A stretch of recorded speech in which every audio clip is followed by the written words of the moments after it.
Okay, no. Okay. Jaden, ever since SBD Austin, every single podcast we've done, and I got one in a hopper that I'm going to drop on Friday. Um, Hmm. Everybody's been talking about your performance. I made a post about your performance, and everybody's super hot on it. I don't know if you listen to the KOTL podcast. We're all talking about you. Are you the biggest threat now to Joe B? The people that you've surpassed at 83. Are you fully aware, young man? People like Delaney Wallace, two-time world champion. Russell Orhe, two-time world champion. The GOAT. Friggin' Jurens Kingamu, 2024 world champion. You surpassed all of them real quick.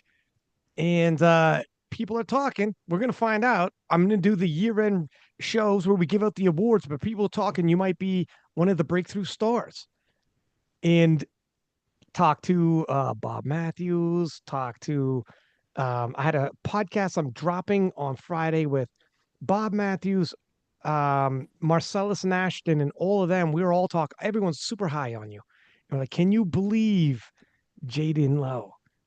My man, what is it like now, a week later, where the entire powerlifting community is all over you? Oh, it's insane. It's insane. Like I can't even put no words to it because it's just like I'm not active on social media like I should be, and it's just like, oh my goodness, my Instagram blows up every day, and it's just like, man, like like it's crazy. I can't even put no words on it. I Did don't you? see it. So, Oh, go ahead. Go ahead. what's that? I was gonna say I'm looking at open powerlifting, and I don't think they put his performance in there yet. Not yet. Not yet. Because he'll be way up. He would be, yeah, he would be. It's only Joe Taylor and then him, which That's is right. like That's how right. like this is so He's crazy. number You know what I three. mean? Yeah. Number three on the charts, number one in your hearts. Yeah. Um, and Taylor is just 3 kilos away. Like you guys are super close. Coming into this, I'll get Joey, I'll get your expectations as well for this meet. But what was your expectations, Jaden? Because in the preview show, I had said you're coming in, you got a monster deadlift, and it is conceivable you might load up Joe B's American deadlift record. And it's freaking Joe B's record, for God's sake. Of all people, it's conceivable. And when the commentary's on and it was me and Russ, I was like, it's there. He might. And you could see through your subtotal what that would mean for your overall total if you did. And holy smokes, how shooting up the charts you did right there. What was your expectations coming into SBD Austin? Me and Joey, when we first got started back working with each other, I was like, I want to hit 900. Like that's something that I've been wanting to do, and I just felt like I could do it just based off some of the performance that I did early in the year.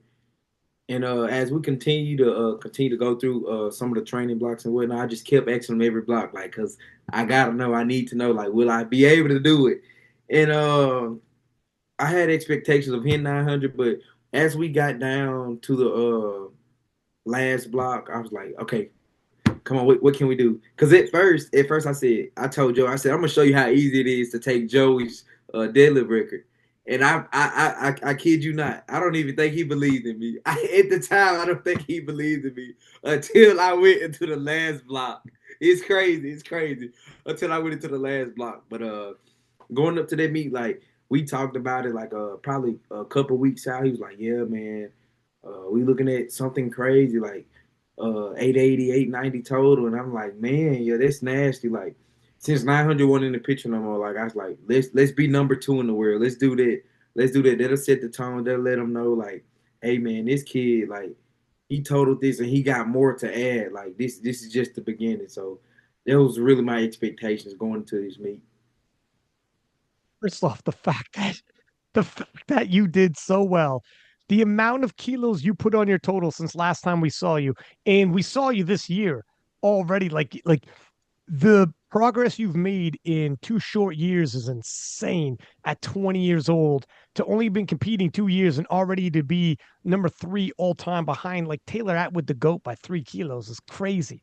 But the fact that this is like uh, a disappointing total for you is Yeah, we all, the rest of the community can't get over it. We can't believe it. And you're like, shit, that's it. That's yeah, that's wild. I I guess I'll give my take. So first off, Jaden, I believe in you so much, so much. So hurts me a little bit when you say, he yeah, didn't even believe I could do it. I like the ambition. I like that, he's like, bro, I want to hit 900. Da, da, da, da. I think in my mind when he initially said that, I think I remember I was sitting in the parking lot right in front of Zoo Culture, and I was thinking to myself, I thought that it would probably take a couple preps, like 2 preps to get it. But the thing that Jaden has is like he has time and he's young. So I mean, same thing, right? And he's durable. So far he's been pretty durable, very durable. He communicates really really well. I think that 900 is going to be something that's like simply like in the way for him. Like he's going to get it and he's going to knock it out and he's going to be looking ahead. Um, right now, I think so. We did 5 months prep for this meet. In the beginning, like his life variables were like a little bit. He was working. I believe his work is outside in the sun, doing landscaping. So like it's it's like there were times when my expectation was like, okay, he's probably gonna come into the session cooked, and he would just not be cooked for some reason. Literally and And figuratively. yes, literally and figuratively. And then he would put, he just was good with communication. He did what we need to do. And then as we started to get closer, as we started to ramp the numbers up, everything's relative, right? It's like, where do you want to be? Like, okay, we want to get it the total as high as possible. I started thinking after a couple blocks, how can SBD Austin serve Jaden? What can we do with SBD Austin that can be good for Jaden to set us up for a really big open nationals, right? So what we can use Austin as is one, it's practice in a Powerlifting America meet, which is going to be an Alico bar, I believe an Alico rack, everything, all that stuff. Whereas in USAPL, I believe it's an Ohio Power Bar, which is a little bit different. They do use Alico sometimes, but technically they could, like, the variance in equipment is a little bit different. Also, this meet has a jury. It's going to be like very hyped, and there's going to be like a lot of not so much pressure on us because I feel like we're just playing our own game and just doing our thing. And like, I mean, I already know, like, I'm just gonna make 8 attempts, and then after that, we'll see how things are, and then we'll take a shot on the third, right? So we want to make weight at this meet.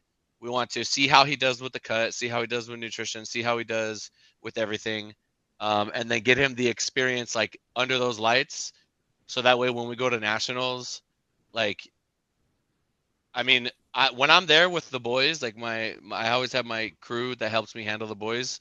Uh, Dude, like we do this, we've done this. I bring, the other flex coaches all over the world, right? We've done this with Jesus, we've done this everywhere. All Jaden has to do is lift. And as long as I put him in a position to, like, just got to lift, I just got to, like, when I see him go out for squats on his third squat, I didn't think he was nervous. He's showing me who he is on that platform on meet day with our first, meet in person together. And these are all really valuable things. Like, I've done this with like so many juniors before. I've done it with Regan, with Alba, with whoever, with Russ, everybody. Like, you gotta one foot in front of the other. You need to, we're building a relationship like on meet day and through training. And he's going through that process of, okay, this is what I can learn to expect building up to a meet. This is how I'm going to feel X amount of weeks out from a meet.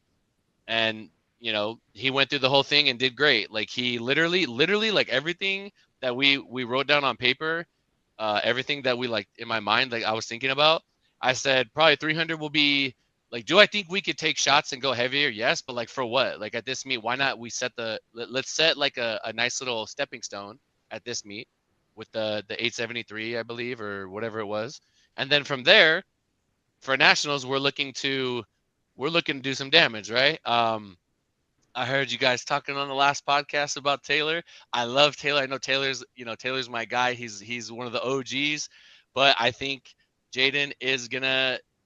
It can, like, he's gonna be a good. Let's say this. He's gonna be a good sparring partner for Jaden. He's gonna be a good person for Jaden to, like, okay, If Joe doesn't do it and it's just going to be Taylor, then we can play the game against Taylor. We can get that experience against one of the goats, one of the vets. We know he's going to be well coached. You know he's going to handle business, right? And Jayden can get that experience going against somebody like that. Right now, Jayden's 20 years old. We're just giving him those reps. If you're going against these goats when you're 20 years old, bro, imagine when he's in the open, he's gonna be a destroyer. He's gonna be like, he's not gonna have no fear. He's gonna have so much confidence in his process. He's gonna have so much confidence in his meet day execution that by the time he gets to that open, he's literally gonna be like prepared for it. And that's you literally saw me do this with Alba. I said, "Hey, Alba, I want to put you in the open worlds. I know that you're young and like this is gonna be scary for you, but like, let's just do it." And she was like super like, holy shit, right? But she got that feeling, and then when she did juniors, she freaking was like 2 kilos. She was a kilo away from Agatha, right? So it's just setting them up. I'm thinking long term. I'm thinking, what are the things that we can do now with Jayden, with this meet? How can this meet serve him so that way it can build him into the type of person he needs to be, so that when he gets in the open, he can go against those goats. Joey B is in open now, right? I'm not sure. I think I he. I think he's think 22. he's. He might be 23 now. Well, with IPF, he might technically be aged out next He's an old year. man. He's an old Yeah, man, Jayden. Jayden's thinking he's an uncle. bro. Jayden thinks he's an uncle. The thing is now, bro. I'm looking at the ages on Open Powerlifting right now. It has Jayden at 19 and everybody else. I mean, Jayden's 20 now, but it has everybody else's age, and it's like I think by the time Jayden's 23, he's going way over 904 or whatever it is right now. Let's let's hang on one second. Okay, let's walk through this though, because we're touching on a lot of topics. I got to step through this though. All over. Let's rewind it back for 1 second here, Jayden. Before any of this happened, you were in the day session, right? Mm-hmm. Okay, so your expectations first going into the day session, and you're thinking, all right, there'll be some viewership, it'll be cool. And what was your expectations just coming into SBD Austin in the day session? How excited were you when you thought you were only in the day session? I'm not even gonna lie to you. I was not excited about being in the day session. I'm not. I'm not, because I just thought like, man, like they put me in the day session. Like this is insane. I Like didn't know. I wanted to be in the prime time session. Like I was going into this meet hitting 900 or not. I wanted to hit something, anything closer to 900. And I just felt like, hey man, I need to be in the prime time session. Like at first, like when I asked Joe, I said they're not gonna put me in the prime time session, because when we got into this meet, like it was like we signed up for the meet probably like the week of, like this one, like we started working with each other, like we probably signed up the week of, like we found the meet, like we didn't even like sit down and talk about it for a week or time in advance. Like we got to it and just started working. I was like, man, like when we registered, I started thinking like, I hope I be in the prime time session. And then when they released the list for the prime time session, I said, oh my goodness. It was insane because before all the dropouts, like the primetime session lineup for SBD Austin was insane. Like you got world champions on world champions, and you got people who are just number one in the world, and you're just like, how will I be able to go up against them? So it's just like I kind of took the defeat, and like being in the morning session, I was like, it's whatever at this point. Like that's how I feel. Well, like, so fair enough. The last piece where you said put it into context. So when you finally saw just how star-studded the roster was with world champion people who won world titles, obviously Jesus, Bob Matthews, Ashton, Delaney. I mean, amongst those gentlemen alone, Jesus has got like freaking four. He's got five. Delaney's got two. I mean, there's seven. You got like a Hall of Fame. So when you saw the roster, you were like, all right, I get it. I guess I'm not there yet. You got world record breakers, what have you. So you thinking now, all right, I'm not up there with them in terms of my resume, but were you looking at it as I need to prove myself in the daytime, and then the next time I'll get the invite?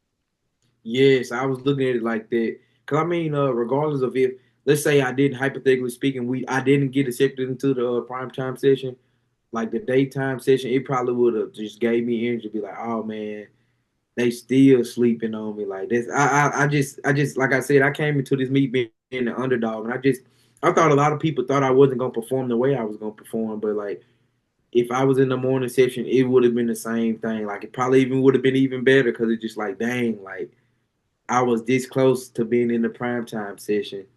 But I knew he would get in. yeah, You did, Joey? I knew he would get in. I saw some of the names that were in there, and based on how his training was going, I was just like, I think it's a really big mismatch. I mean, they got to go based off the total, right? They have to go based off of like whatever he registered last time. So like, you know, I don't blame them, but I just had a feeling. I don't know, Ryan. I have like I'll think about things and I'll be like, you know what? I got a good feeling about this. I don't know why. I just got a good feeling. Maybe I feel like it's gonna work out, and it worked out. So he was able to get in, and I'm really glad because I think that's where he belonged. Um, I think you know how it is right now, man. It's like there's always gonna be people that there's a new guy that comes in, right? And it's gonna be sometimes they're met with resistance, sometimes they're met with embrace. Like they're like, wow, look at this new kid, he's doing great. Like this is so exciting. He's so young. Like da da da da. What does this mean for the 83s, right? Um, and I think it's good for the sport. I think we need to have guys like Jaden. Uh, I mean, guys like Jaden are not like super common, right? It's like you got Will, you got Elliot, you got Jaden. You know, there's not that many. Uh, I mean, I don't know. I just named three, so maybe there are a good amount. But I just had a feeling that he would get in, and I'm really happy that he was in, and I think he handled it like my. I'm sort of like watching him like on the day, like, okay, how's he going to handle this situation? Am I going to be able to just call, ambitious numbers and he's going to be able to take them? And yeah, I mean, he did great. Even like, I think on bench, I remember asking him, like, I'm thinking about these two numbers and he goes, oh, that was easy. And I'm like, okay, good. That's all. Bro. It's like literally, it's like he's giving me flashbacks of like, Russ at that first nationals when like me and Russ, like I've known Jaden for a little bit now, but I didn't know Russ that long, and I was trying to learn Russ in that moment. Like, okay, you're at nationals, you're going against everybody. Let's kind of see how you react, right? Because some lifters deer in headlights, right? Not with Jaden. I think Jaden's a gamer. I think he's there to handle business, and he did great. And the prime time is definitely the test for that. I think it was Ryan. Let me ask you a question, Ryan. Being the Oh commentator, man. um, Uh-oh. would you classify this as one of the greatest local meets of all time? Is it like a hybrid local meet? Because we could take national records and we had a jury. Well, From here's okay. your perception, how did you take it? Okay. So I want to walk through SBD Austin as well. Like we'll walk through squats, bench, Yeah, deadlifts, yeah, just so yeah. you fellas know. And then I also want to get like where we're going in the future. But if you're Okay. asking me, um, this was got to be one of the best quote unquote local meet. But I don't know if you could call this a local meet. We've been talking about how if you could take records at it, I dare say we stop calling a local meet, call it a money meet. mm-hmm. This is A money different. meet, It's a an money meet. invitational. You got to when you're prime times with the amount of world champions we're talking about. Stop. What are we doing here? This is crazy. This Yeah. isn't a local meet. This is a money meet. Let Make me a ask you local something, meet. Jaden.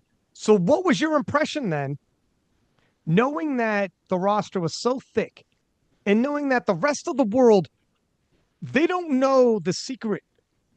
And in the secret, I mean you and Joey know Yeah. where your level is at. The world doesn't know. To Joey's point earlier, it's not about your potential or what you have in you, it's what you've done. Cause you put it this way, you know how many times people tell me, like, wait, you just wait. And it's like, all right, maybe, maybe not, but we need to see it. So you know you got that secret in you.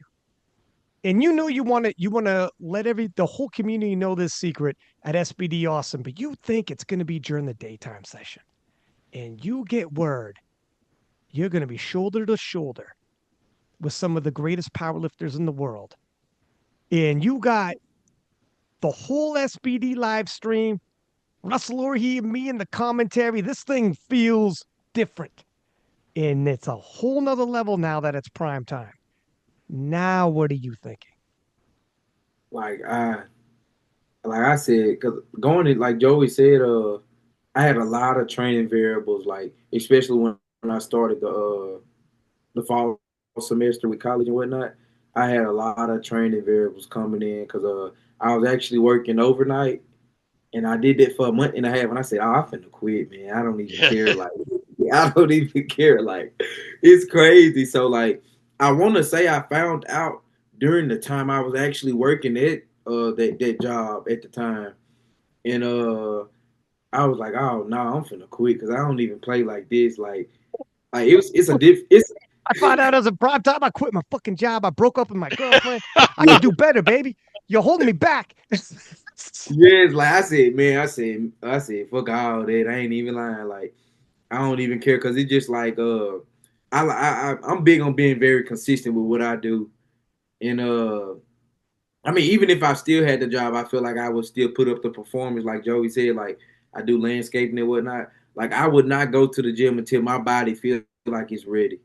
Like that's how I work. I don't care what time it is. Like I will sacrifice whatever I have to do and just make sure I'm doing the dedicated amount of time that I need to provide towards training. And when I figured that out, I said, "Oh my goodness, like this is gonna be nasty." Like me and Joe was like, "Man, we just got to go 9 for 9. We got to go 9 for 9." Because like even though I was going to get some world champions, some goats, and all of that, like some people still tend to miss attempts, and so I was really just hoping on that. And like, oh man, hopefully they miss some attempts. Like that's the only thing you can bet on because like looking at some of their performances, I know some of them was like oh, I'm not going for a total. Like it's like everybody came into this meet being smart. Like, oh, I'm not in this. Like, just knowing from their training, like, oh, I'm not within this total. So it's just like ain't no point. Like, let's secure a good total and let's build off this total and let's go to nationals and qualify for worlds. So like, with that being said, like we had the same mindset. Like we knew the being the American total record wasn't in there. So it's just like let's put something on the board to show that we can not only be a threat to the 83 weight class, but we can be a threat to the whole American 83s because it's crazy like when you think about it, the top 3 83s in the world all American. Like it's crazy like so like when you put that in your mind it's just like bro like let's build off this total and let's show these people like we can actually like go to worlds regardless of whatever the factors is or whatever the variables is like we can go to worlds like and it's crazy because like I'm always gonna get back to it like 5 months 5 blocks of training and what people don't know we have changed the split I want to say about 2 to 3 times We did it like mid prep.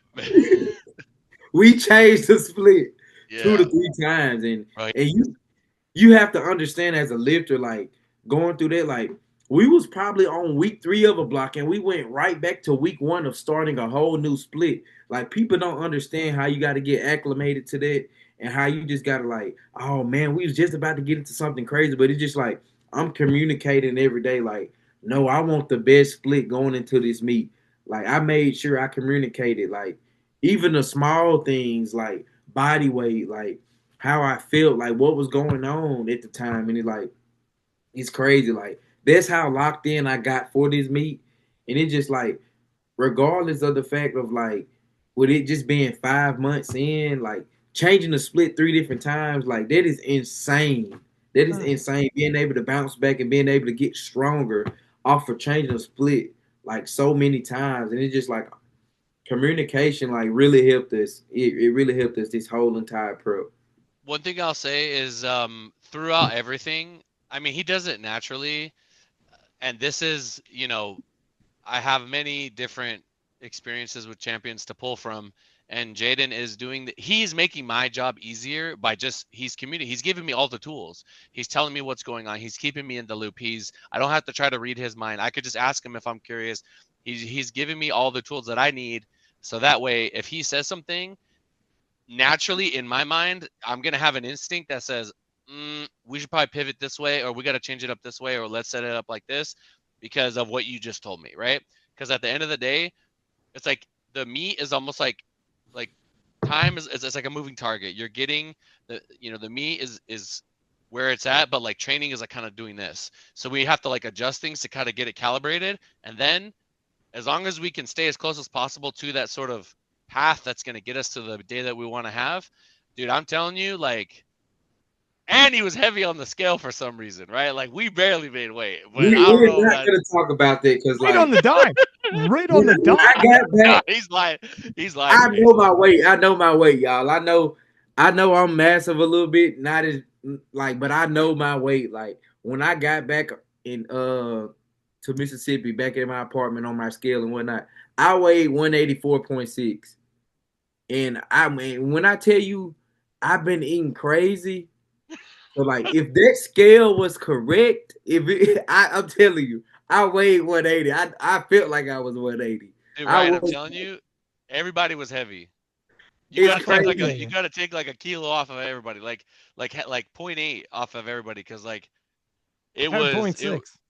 yeah it was something. But no, he handled business, and imagine when we have a prep where things are just flat and stable. You know what I mean? Then it's gonna be you know then it's gonna be something crazy. So we got how many weeks out are we? Like 14, 15?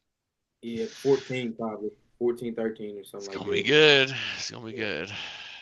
So, so a couple questions here before we get into SBD Austin. Then, yeah, 100% we're going to talk about US Nats and everything that's laying ahead of you, young man. But number one, when did you start working with Joey? So originally, like what a lot of people don't know, so at first I my senior year of high school, after I finished high school powerlifting, I had hit Joey up and I did USPA nationals. Well, I did a USPA meet. It was a drug tested meet. I did it in Tupelo at Premier Athletics, just while I trained. And What year I was this? this was 2023. This was 2023. This is when I Mm. graduated high school. So I had a lot going on then too, like just being just everywhere. I was doing a lot of stuff. I was younger then, so that was 2023, about 2 years, July. Yeah. 2 years ago, and I said I did that meet. I said, oh, I did pretty good. Like I knew how strong I was, but it's like I said I want to go to nationals. And I went to USPA National. I went to the non-drug tested one because the tested one was just too far. I was just young, man. I was young. I was too young. I couldn't do all that. And I hit Joey up. I was like, I don't know. I just prayed about it because I mean, of course, I seen a lot of coaches and all that, but I said let's try this out. I hit Joey up, and I think he got back with me. I think he got back with me in a reasonable amount of time, and I think I forgot. Like I texted him back probably like 3 days later. And it's crazy. We started working then. We worked together for 2 blocks. We had 8 weeks to prep for that nationals, Hmm. and then we did really good. We did really good. We did really good. It was a great meet. The first meet I went 9 for 9 in, and then after that we ran one more block, and then I went to Blue Mountain Christian University where I did piloting there. I was on scholarship to do piloting there. And I told you, I said, man, it's gonna be hard because like I got to do what the coaches want me to do, and I'm not gonna be able to pay for programming and then be able to do this and do that. And yeah, so like we stopped working with each other for that whole year, that whole entire year, the fall of 2023 up until the spring of 2024. We stopped working with each other. But however, I still kept them in the loop with all my training and all of Yeah. that.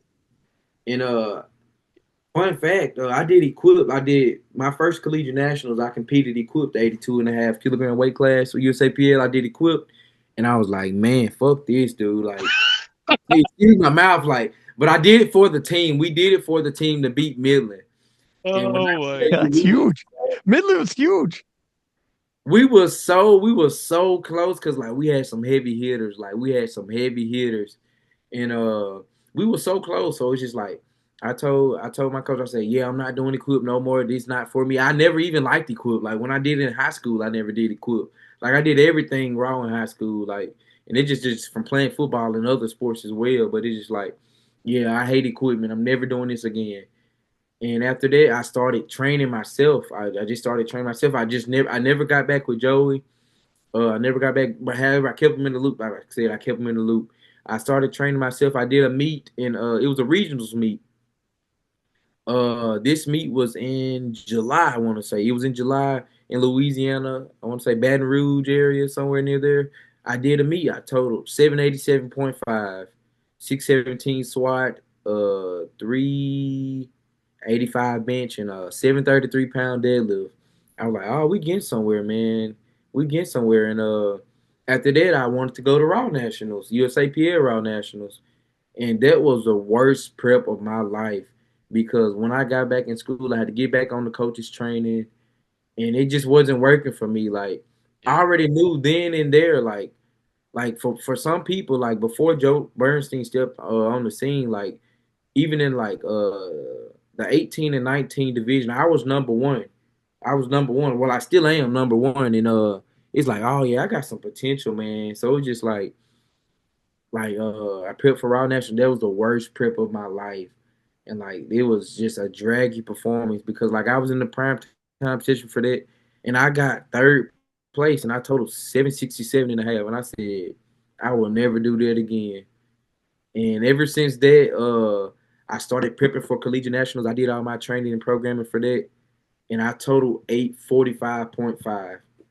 And after that, I did Raw Nationals, and I totaled 840. And then Joey reached out to me, said like, "Hey man, we got to get back into it, man." I was like, "Let's do it," and it went from there. So like, if you like, me and Joey actually been knowing each other for about 2 years, but I say the time we've been working with each other is 8 months. Like if you just want to look at it from the perspective of like with us actually training and me doing the program he's providing, it's 8 months. So it's just like for me to total what I did at SBD Austin and just having 5 months of training, like it's crazy. Like people don't understand. Like the more and more, like you said, it's a time thing. Like the more and more time that we have with each other, like just imagine where I'm at, and we a year in with me being with Joey with a year of training and whatnot, a year in, like that is gonna be so nasty. Like people don't understand. Like we just had 5 months, 5 months, 5 blocks. We ran 5 blocks, and yeah, like I've been working with Joey essentially for 8 blocks, and like this has been like it's sporadic. Like even the time, like I was telling you, like I never asked for any programming. Like I just kept programming myself. And what month was that? I want to say after Raw Nationals, literally after Raw Nationals, like the week after Raw Nationals, like I got straight back to training. He reached out to him. I said, "Let's do it, man. Let's do it. Let's go ahead and get qualified. I want to go to nationals, and let's do it." So like, we had 5 months. 5 months. It's crazy. Like, I will just to add to that, I will say like so he did his meet and he's kept me in the loop and I'm like, okay, so he's doing his USAPL thing and I would say like there's a good amount of people like Ryan, the split was I think it was like the worst thing that ever happened to drug tested powerlifting because we're like you got people over here, you got people over here. The Article 14 makes things really hard to move back and forth. He finishes his meet, and then I said, "All right, I got big goals and ambitions. Like, are we gonna handle business? Like, what's going on? Like, Nats is in March. Like, we got to handle this." And like I said, "Look, this is the timeline. I think we can hit up this meet. I think we can do this." And he was like, "Let's do it." And he's been great about communication. He is. I will say this, Jaden doing that time, some of that time on his own. I believe he learned things about himself, and he was able to like just kind of grow in a way that it's almost like you got to kind of stumble on your own a little bit for the lesson to like really kind of stick. I like shelter lifters a lot from like devastation, right? Like I try to protect like I get a junior lifter and like I just like help them and then they don't even know what it's like to like they only like if they make their attempts at their meet, they only know making attempts at their meet. Jaden has had the other side of that of like he knows what it's like to like do all right or do decent and like he knows things could be better or whatever. And then just having us together, me there to kind of watch over him and be like, okay, I'm just holding up a map, right? I'm like, okay, look, Like imagine like we're going up a crazy like treacherous trail, right? And I got a map and I've done the trail a bunch of times. And I'm like, look, I'm gonna tell you when it gets foggy. I'm gonna tell you when to turn left, when you're supposed to turn left, and avoid like the freaking cliff, right? Like Yeah. that's all that I'm really doing. I'm just guiding him through that, and then over time, he's gonna start to memorize it. But as you progress as a lifter, as you keep going, you know, here's the thing. He's so young. Like I still don't have enough. Like for example, like my OGs, right? Like Jesus, Keiko, Russ, Amanda, stuff like that. Like I know kind of what to expect and how much I can kind of say, okay, at this meet, I want to hit this. Unless it's Jesus's deadlift. Jesus's deadlift, it just peaks infinite, and I still don't even know. I don't know strength wise what his max is because it's just infinite. It just on meet day he just fucking has it. Like whatever you want to put on there, he's gonna stand up with it, right? But aside from that, I kind of know what to expect. With Jayden, he still got that youth factor, and with men and girls, it happens at different times. Randomly, for no reason, he might hit 22, and he just gets like another burst of like man strength, like for no reason. You know what I mean? Like you never know. So I think we saw that with Joe happen around 22, 23. Everybody's different, and I think Jayden having to do that time on his own. Look, when kids go from high school to college, that is a very like I would say if someone's going to fall off of programming, it's probably going to be around there because it's a very hard time of their life. They're very young. They're getting exposed to a whole new world. They're being pulled in many different directions. Lifting kind of like how are they going to put lifting at the front when they have to worry about where they're going to sleep? Like they got to do college, they might have to get a job. Like there's all these different things that they have to worry about. So it's a very turbulent time, but you grow a lot as a person, and you know as a man during that time. And then when things kind of settle down a little bit, and he doesn't have to be locked into the programming of a college coach, right? Then we can link back up and we can go for bigger and better things. And I think I'm very, thankful for Jayden to be here on this journey. I'm excited for the future. There's places that I want him to go and experience that like Ryan, you've been to Sheffield with me like every single time, right? When I do that meet, I'm like, bro, when I look back at my career, I want to be able to say I helped take lifters that chose to put their faith in me all to this experience. They got to go through this experience. They got to do the sport to experience it in that way. And it's like I remember Ryan, I don't know if you remember Sheffield was supposed to happen in 2020, I think. And Look, I remember telling everyone like, man, this is going to be so good. It's going to be a big thing. It's going to change the game.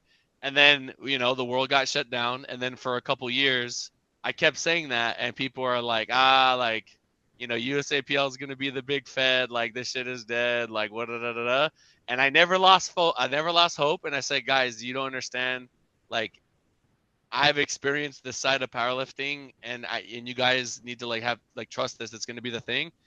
And then when Sheffield happens, it freaking changed the game. And then all the top guys from USAPL ended up swapping over because I think they feel that vision too. They see that vision too, and they kind of know you want to be. I think the pinnacle events, like pushing the sport to the highest possible level, it creates. Not only does it create opportunity for everyone, but it creates like this sort of pressure cooker where you have yeah, we had Russ in the 83s, right? And before that was Brett Gibbs, and now there's like a bunch of good 83s. Then you have the Joe Bornstein, and then you have the Jayden, and then you have the 93s, which is a super pressure cooker. Now you have so many guys that are super good. In the USA, we'll say USA. Internationally, it's like 2, maybe 3. I mean, Ryan, you might know more than me on that front. But for the USA 93s, what are we talking about?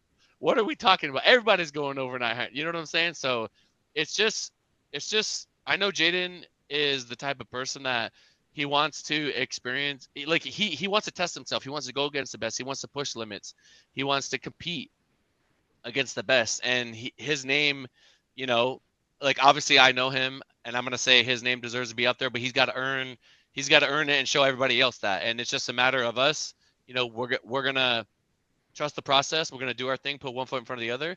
And I know that he's gonna be another one of those names. And it's just he's got all the things to make that reality happen. Um, and then obviously I have his back, and I know like I'm gonna know. I just had I won't say his name, but I had a conversation with one of my vets the other day, and I told him, like, it's good that you're worrying about XYZ, but we need to stay on the path because you don't want to fall behind because you got like 20 guys that are not trying to fall behind. You know what I mean? Yeah. And the way that you get ahead when everybody is so good, it's literally just a matter of staying on that path as much as possible, which is going to come with sacrifice, which is going to come with you're not going to be able to go out as much. You're not going to be able to, do this and do that. You might have to save money for some things. It's literally how I heard something the other day, Ryan, about a lifter on the team. He doesn't work with me directly, but he was telling one of my lifters that told me, and then I was talking to his coach about it, that he was like, yeah, I care about this powerlifting stuff, but like, you know, like I'm not gonna like they're skipping out on their accessories, or they're not even eating, they're hitting their protein, or they're staying up late doing this, and it's like, okay, if you're gonna do those things, and when you don't get the result that you want, you got no one to blame but yourself. And I'm here to make sure that guy, like if Jaden tells me, yo, this is how far I want to go, this is what I want to do, I got to make sure that he's doing those things, and I know that he wants that for himself, and he's going to put one foot in front of the other every single day. We just take it one day at a time. You take it one meal at a time, one session at a time, and we try to make magic happen, right? And I can't guarantee nothing, but I've done this a bunch of times, and I know that if you do the right things, you give yourself the best chance to let those opportunities sort of come to you because you did everything to kind of earn it. So that's it, man. That's it. Jaden, are you you're 20 years old. You've been powerlifting 2 years. When did you start watching powerlifting? It's crazy. Like I actually started watching it like when I was in eighth grade. 'Cause this when I started doing it in high school, What? middle school in eighth grade. Yes, I started my high school football coach, Coach Carl Lathan. He came up to me. We was in cafeteria. He said, "Hey man, I need you to powerlift." And I said, "I want to try it." Cause like what's crazy is in the SBD Austin interview, I actually told him how I actually came about lifting weights and whatnot. And like I my seventh grade, my seventh like the end of my seventh, so the summer going into my eighth grade year of middle school, my grandfather bought me a weight set, and I just started lifting on it, lifting on it. I got bigger, and I got really big, and I came back to school. My coach asked me, I said, "Oh yeah, I want to do it." And what's crazy is like y'all may not even think it, but I was not a good deadlifter. I hated deadlifts. It hurted my Hmm. back. And that was so crazy to me, like to see like how now like how big of a deadlifter I am now compared to like when I first started. It's crazy. But I actually been doing powerlifting for a little minute, like since eighth grade of middle school. And like I started watching Larry Wheels. He was a big powerlifter at that time. At my age, I was watching him and I was like, man, this dude is insanely strong. Like he could just go in and just take his record at any given moment. Because at the time, before a lot of these other lifters got big, like he was one of the biggest lifters I was watching. And then that's when I came about Russ. Like I was watching Russ since he was going to Athlete, whatever the gym called. I started watching him, and then Bob Matthews came around. That's when he was like around Russ and Black Tom Cruise and all of them. Mm, I was watching This is way Bob. back. Yeah, this This is is way way mm. back. like it's Yeah. ancient. Dang near ancient, and I was watching him, and then like it was crazy. I was started watching Rondell Hunt and his come up, and I learned a lot from him just watching videos and whatnot, like hearing all the talking. Like I just got familiar with just like not watching to see what they live, but watching it to hear what they're saying, and a lot of what they were saying resonated with me, and I took that and I went to the gym with it, like, and from there on, like I just kept watching them, and like I was like, man, I need to keep watching them every day. Like it was like, especially when I was younger, like a little bit. Of course, I ain't that old now, but like a couple years back, like, I was like, man, I can't wait for them to drop a new video. Like, and like Really? sometimes like they're going hiatuses, and it's just like, man, like what is the next video gonna be about? And it's just like I just like watch their videos, man. Like those are some of the top lifters, and like I started watching, especially when me and Joey first started working with each other. Uh, the first 3 months we was working with each other, I said I need to watch people who he's coaching, so that I can learn how to gauge myself and get acclimated to the training. And I was watching Jesus, I was watching Weez, I was watching Love that. Russ. Uh, who else? Who else it was? It was another male lifter. Uh, I can't think. Grant, when he was lifting more, I was Oh shit. yeah. It's crazy. It's crazy. I was like, Love man, that. like I was watching all of them. I said, I got to get acclimated to this training. I need to learn everything. It went from there. Like I was like, okay, this how you do it. And yeah, that's about it. Like I watch all those lifters. Like I said, let me watch lifters who have the same coach as me, and let me see cause like it was crazy. Cause at the time Weed was one of the top juniors in the world, and I was like, man, like let me watch these lifters and learn something from them, and it helped me tremendously. Like it helped me a lot. Like cause like when me and Joey first started working with each other, I did not know a single thing about RPE. Nothing like it was just percentages, country It's getting percentages, and everybody. it was like, The and fact I that as remember an I 80, oh, sorry, go ahead. No, you go ahead. Sorry. asked, I was just about I to was say the like, fact that you made it to 845, young man, 2024, that's what Jurens did to win the world championships. The fact that you made it to 845 kilo total, not knowing what RPE was, and you were like 6 months out of high school. This is insane. Do you understand? Like this is A level athlete, freak athlete type talk. I was a high school kid who had no idea what RPE was, and I made it to 845. Like people do this for decades at the highest level to get there. It's crazy, man. I don't know if you can. I don't know if you like can fully appreciate because you're living through your own view.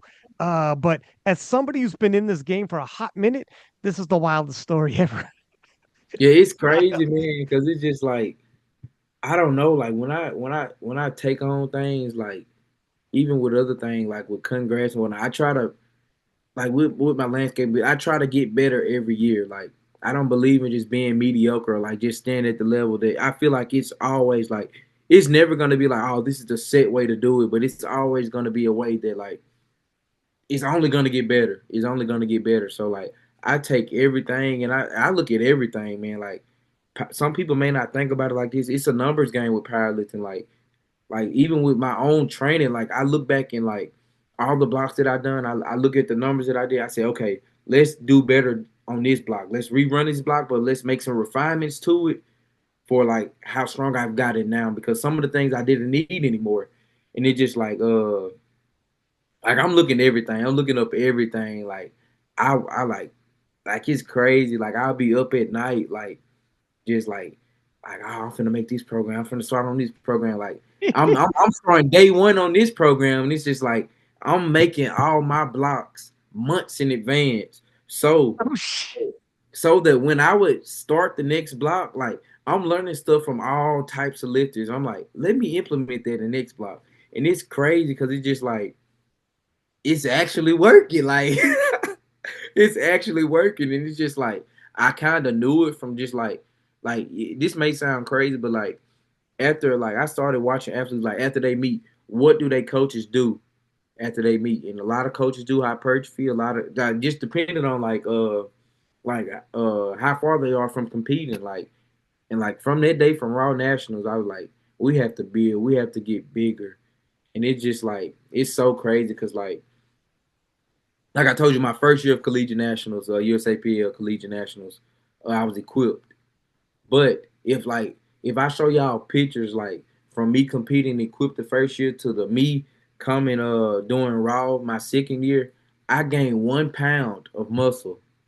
And like people thought like I was just crazy big, and it's just like it's crazy because like I just said I said we gotta lock in, man, because like I always had the tenacity of like the making of a champion tenacity, but it's just like no, like I want to show them that like this stuff is really easy, like, and it's just like it's crazy because like I'm young, I still go out and have fun. Like I'm not like yeah, I sacrifice a lot of stuff, like but like I pick and choose when to sacrifice it.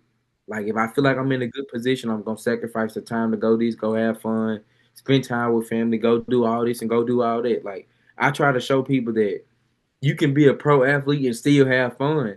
Cause like a lot of bodybuilders, like I would watch bodybuilders, like I would learn stuff about accessories, like cause like that's how deep it got. Like I would learn stuff about accessories, cause like I thought more like what athletes are doing now, like it's crazy, cause like I'm not gonna say I started it, but I feel like I started it, but like somebody else started it because they actually showed the world that like athletes now taking notes on like writing down their accessories and like pushing it every week. I've been doing that. Like I can like go get my gym bag out the car. I got my notebook in there. Like I got it all the way back from when I first started lifting weights, and I would write down everything, and I would make sure I have a linear progression from week one all the way until And your week whatever. accessories. Yeah, just for accessories, even compound movements like incline barbell rows, RDLs, Yeah. deadlifts. Damn. Like I would have everything. Like let's get stronger. Like even now, like I track accessories like crazy. Like let's say for instance, yesterday we had single leg curl and seated. You have a single I leg did leg seated curl row. PR, be honest. Like exactly. Like I'm I don't know what it is right now because like You I'm probably do. pacing. It's in your book. Go get it. Yeah, it's in my book, but like I'm pacing myself to PR. Like okay, so let's say like last block we did single leg curls. Like I ended week 4 with 100 for 3x12. Like I want to end this with 110 to 120. Like just the small stuff. Like the Yeah. way people like a lot of lifters are now like they're finally tracking everything. Like, but that's what I did up to collegiate nationals prep when I totaled my second highest total 845.5. I tracked everything. I'm not even big on nutrition. Like I eat whatever I want to eat. Oh, And you should like, see how he's Really? Because you bro. were, I would think this is a shock to me because you are like right on the brim, 83 kilos. So I'm thinking you've got to be tracking and be very careful. But nah, I don't even care. That's really, the next step. If that gets locked in, I mean, yeah, we're yeah, yeah. about to do like 950 or something. But no, he that will come. I just want to say something. Everything that he just said, he did tell me after the meet that like he said he watches all my videos. He watches everybody's all the videos of everything. He's learning from he's a sponge. He's taking all the Yeah. information. And when you do that, you're taking all the little things that can benefit you, you're educating yourself, you're learning about it, and you're applying it to yourself, and it's just empowering you to like become a better lifter, and you're not kind of going into things blind, and you're going to be able to make better decisions. Like I might give him, I'm literally telling him what numbers to hit for the top, but like for some of his back downs, he's going to have to be smart, right? He knows, and this is something that Jaden knows that I think is really good about him, is he knows when like, okay, I did my top set, I did my back down set, he does not lift with no ego. I'm telling you, that 804 for 3.5 that he did, that was not ego. That was an accident. Yeah, it Like was. he does, I'm telling y'all, yes. like if I would have known that I was doing that, like I possibly could have moved it faster. Like, and that's what we finna get into now. Like get it. Like if I would have known I was lifting, I just Oh kept looking shit. at it. I'm like, this can't be right. But I said, let's just keep going. Like, and when What I do you mean? surely, What do you wait back up? What do you mean you didn't know? He like, put the I red did not on. know. Like, like, so my top single for that day was 771. I pulled that, it was smooth, and I said, okay, let's do the back downs. The back downs was originally 694 for the top set of four, and I misloaded it. I put 804 on there, so instead of me Wait taking the a red second. off and on the He just lit 694 the to whole red on. 804. My dude. What? Ryan, I did a That's voiceover not on even it. I'll send close. it to you. I did a Wait, voiceover on it. wait a minute. I'll send it to you right now. like That's it's crazy. my He dude. just Like slapped the red on. I called him No immediately wonder. after. Like No, no wonder you were like You said you were pulling it. Hang on a second. This feels a little heavier than I thought it would be. Like, yeah, it is way heavier. It's the craziest misload I've ever heard in my life. Bro, it No, might it's be. crazy. 'Cause, like That's a I, PR I I misload. don't do a lot of misloads, and it's just like, man, that's crazy. But like, believe it or not, I actually misloaded the first time me and Joey worked together. Like, I pulled 750, and I was supposed to be pulling 725, and I did this probably about the same amount of time, but Uh, it was literally a are, week out. are you sneaky going off program on purpose, telling Joe you No, missed? I don't even do Are it. Like, you no, sneaky? Hey, this sounds like like a it's crazy. pattern now. This sounds like a pattern. Just to end off on that point, he doesn't have like that.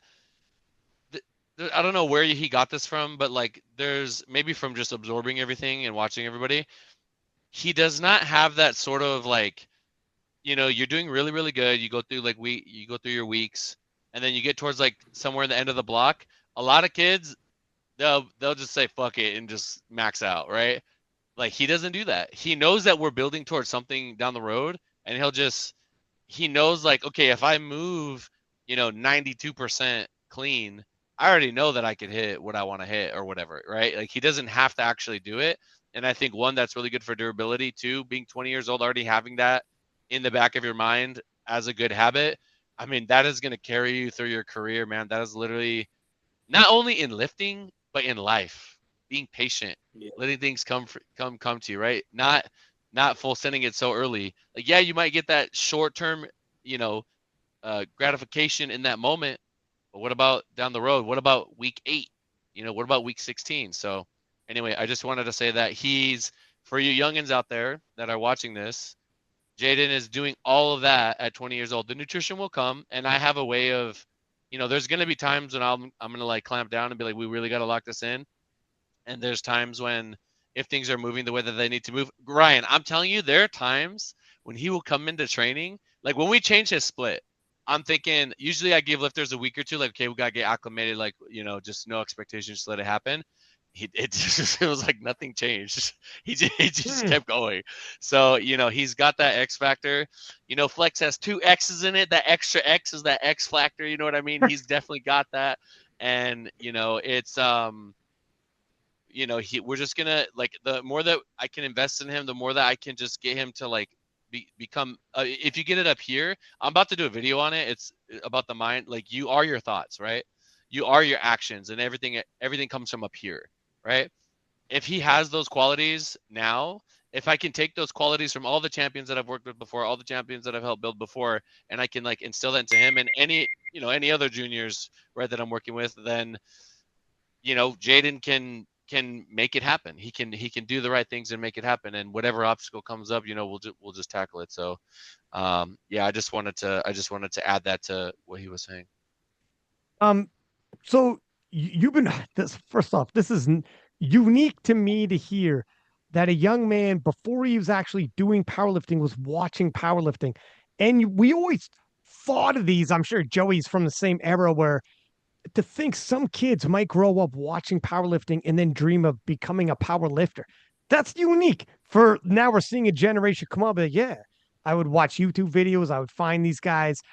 So when you found Joey, you must have known then his history in the 83 kilo class from John Hack to Russell Orhe to yes. Delaney Wallace to what Noriega. are we talking about now? Are we Yeah, yeah, talking yeah, yeah. Jaden Lowe?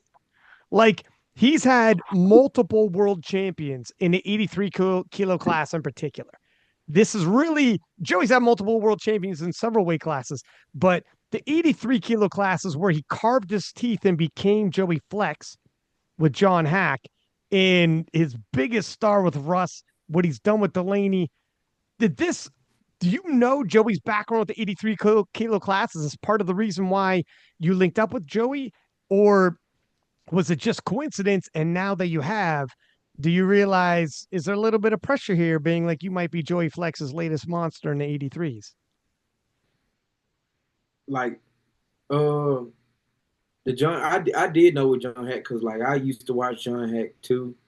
I was like, man, this is crazy. So he has a solid resume with this weight class, and not only with the weight class, but with numerous lifters. And Mm. I was like, I want the best coach in the world. Like if I want to be the best, I want to get the best coach in the world. And it's just like I came across other coaches and whatnot because like it was like I don't it was nobody but God, man. Like I grew up in the church and I'm big on faith, and it's just like you just gotta trust, man. And it's just like I prayed about it. I said, I think this is the coach to take right here, man. And it's just like it's crazy because like now that I think about it, like I did not put a lot of thought into that, like how many people that he had successful in the 83 weight class. Like I was just looking at it like from a perspective of like, oh, he produced this athlete, that athlete, and this athlete is coming up.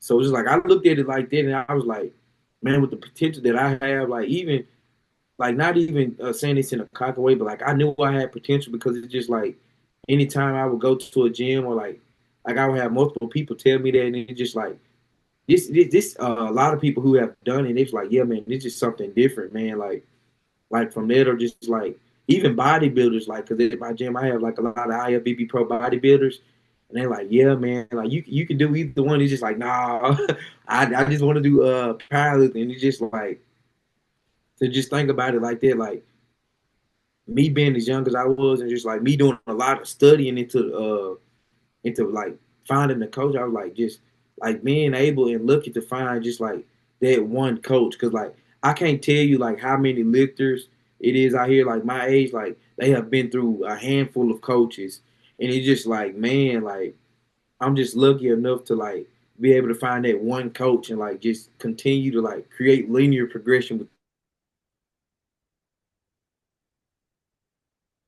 Oh, do you I freeze for think you, Joey?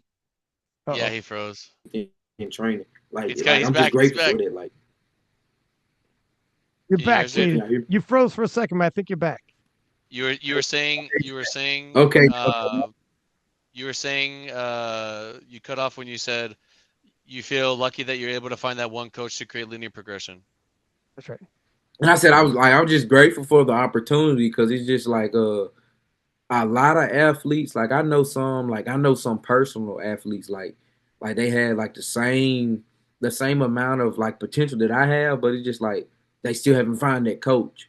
And I know one now that like one of my homeboys, Lawrence Jones, he's an upcoming athlete. Like, please look out for him because when he make the switch, he's gonna be the same like it is for me. It's gonna be for him. Like he just started working with his coach, and man, like he put up a crazy performance, and it's just like this was his first times getting a coach in general because like leading up to it, like yeah, we both worked with the same coach at the college, but we also both like did our own programming and whatnot, and like he found his coach and like man he's getting stronger like but I know so many guys my age around my age is just like they still haven't found their coach or just like it's just getting hard to like just get any type of progression and it's just like me picking the coach that like just worked for me like it actually is like it's crazy like it's like a dream like how did I just do this like just pick the right one off the rip and Great. Well, like I'm Joey grateful literally You for has like the he reminds me of Cranon. He reminds me of Cranon when I'm gonna be like, why me, Cranon? And she's like, I just pray on it, and it just the thing is, happens. So I'm so like, but oh, Joey's probably got the best resume for coaches out there. At the very least, is in contention. Also, in terms of the 83 kilo class, he thank you, definitely Ryan. has the best resume. So in terms of it was kind of a no brainer if you're like you're at 83. Appreciate you, brother. He's but anyways, um, yeah. Real So you quick, guys, Lawrence Jones is quite good. He's over 2,000 total, 21 years old, 103 but kg body weight. So he's very solid for that weight class. who's his coach? I his coach is don't Joe know. Stanek.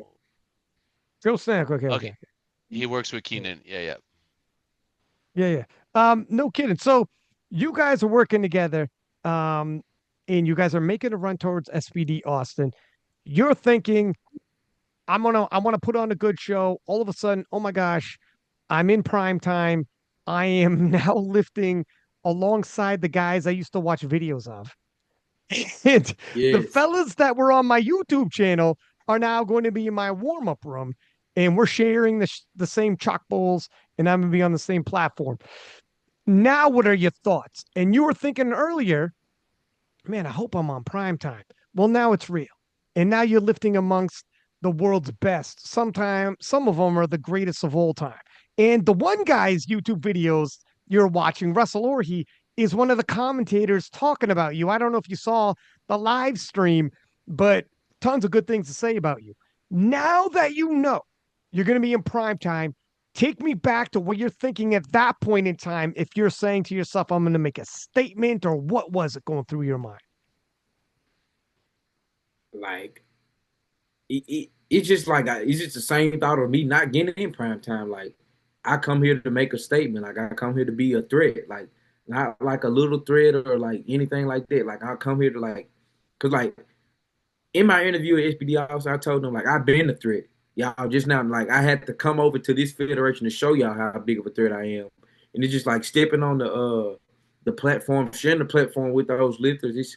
It just seemed absurd to me, like supernatural. Like how can you even like digest it? Like how can you come on the bar after somebody swatting 1,000 pounds? Like how can you even get back underneath the bar? Like how can you still be impressive to the crowd? Like, what can you offer to the platform still? And it's just like, man, we come here to lift. Like, I'm big on being very consistent in lifting. Like, even with meets, like regardless if I like the collegiate nationals and raw national, I'm gonna have a lot to talk about on it because like those are one of my biggest meets I have done, and like I've coached myself for both of those meets. Like, I'm big on consistency, and like what a lot of people don't know is my second attempt at Raw Nationals, I accidentally dropped the bar.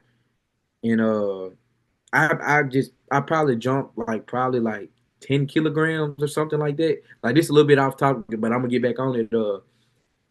I jumped just a little bit. I jumped 357 and a half. I was planning on pulling well over 800 at that meet. And so like they would have had my total sent at 860 something or like Mm. 850 something. So it was just like, and this is before like Jurgens did his meet. This is before a lot of lifters coming up to that top 5 range in the 83 kilograms. So it's just like I wanted like that meet made me so mad to the point where like, man, I gotta show these people I have a lot to offer. Like even regardless of age, like I have a lot to offer. Like on the platform, like and just like sharing the platform with them, I was like, I cannot mess this up. Like like I said that before I got there, but like me, I have the mind of a champion. Like I don't care about none of that. Like I don't care about like primetime session, worlds, or Sheffield. Like wherever I'm at, if the prep was good, if the preparation was good, the performance gonna be even better. That's how I think about it. Like if my preparation was good leading up into the meet, the performance gonna be even better. Cause it's just like I'm really big on like doing what I like, mirroring however training is, doing it on the platform. And also when I go into training, like sometimes like I have some of the worst days, some of the best days, but like I try to make meet day the best day ever. I try not to let my training mirror how a meet day would be. Because if I have that, what will I expect on the platform on the meet day? Like, how can I make my meet day better if I'm trying to mimic that day in training? So in training, sometimes I intentionally go into training having bad days. Sometimes I would not eat. Sometimes I would go off no sleep. Really? Like In a fight with your I don't girlfriend? even. Baby, this is going to help me be a champion. Yeah, it's like How can I make it's this shit harder? Trying to make this like harder. Life's going too good yes, right now. I'm going to pick a fight with my girlfriend this morning. like yes, like I don't care about none of that. Like I'm coming in thinking like, man, we gotta have meet day feeling like this is the only day. Like somebody's birthday. Like for some people, their birthday feel like that's the only day they important. Mm. For meet day, I try to make that the only important day of what you call of training. So it's just like, yeah, like I want this day to be the only day, like the only day that everything feels right. And luckily for me, like this is the third time of this happening for me. So it's just like I'm not used to it. I'm true to it. So it's just like, yeah. And it's just like going into this meet also, like with these lifters, like I was thinking, I was like, man, I told y'all like a lot of these lifters stepped out. Like I just want to get top three. That's all I want to do. And when I kept thinking about it, cause like I'm steady watching these lifters training. Like I don't even care. Like I'm watching it. I'm like, yeah, Bob is gonna be somebody to look out for. He's gonna be the one to win it. But Jesus, man, it's just like him too, and then Joe Jordan, like all those lifters, and Jonathan Garcia, like even though that janky scale messed them up, like Bro, that that would be scale is crazy. that would have been a crazy meet. Like I was like, well, I'm not finna win it. Whoop de doo. I said whoop de doo. Like I'm not finna win it. Like whoop de doo. Like What let's just perform. Like let's show them like, oh, like he's big on getting his attempts. Like I'm big on making all of my attempts, getting all of my attempts, regardless of the situation. So like, yeah, like that was just a big stickler for me going into this meet. whenever you have a meet, Ryan, that's judged like across weight classes, I'm kind of just like, what is it? What are we doing? Pound for pound? What do we do? You know what I mean? Like you could do it for fun, but it's not the same. Like going head up is like the true way, you know? Far more important for you, Jaden, was the ability to show everybody where you stand in the 83s. Sure, SBD Austin on the day, you made top five and it was phenomenal. But SBD Austin for you was the historical significance of 873 and all the other 83s you bested by doing it. And besting guys like Delaney, Russell Orhe, and Jerns Kingamo is insane, including John Hack when he was in 83, by the way. All these guys, it's crazy what you accomplished at 20 years old. And to be 3 kilos underneath Atwood, um, look at all right. I was gonna wait to ask you, but let's just go ahead here. We'll talk about SB Austin in a minute, but we've been already talking. I was gonna chronologically walk through it, but let's just go into Yeah. it. Word, are you the biggest threat to Joe B today? Oh, most definitely.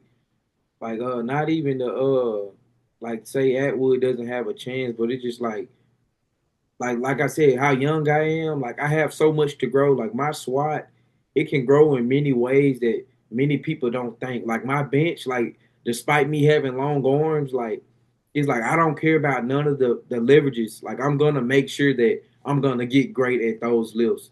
And it's just like the more and more time that we have, like y'all gonna see 900 at nationals. Like I know we trying to go in chronological order, but we gonna put up some a 900 plus pound total, a 900 plus kilogram total at nationals. Like I feel like I am the biggest threat, like in the world. Not just saying it nationally, but like in the world. Like I am the biggest Mm. threat because like y'all seen at this meet, oh he can get his attempts.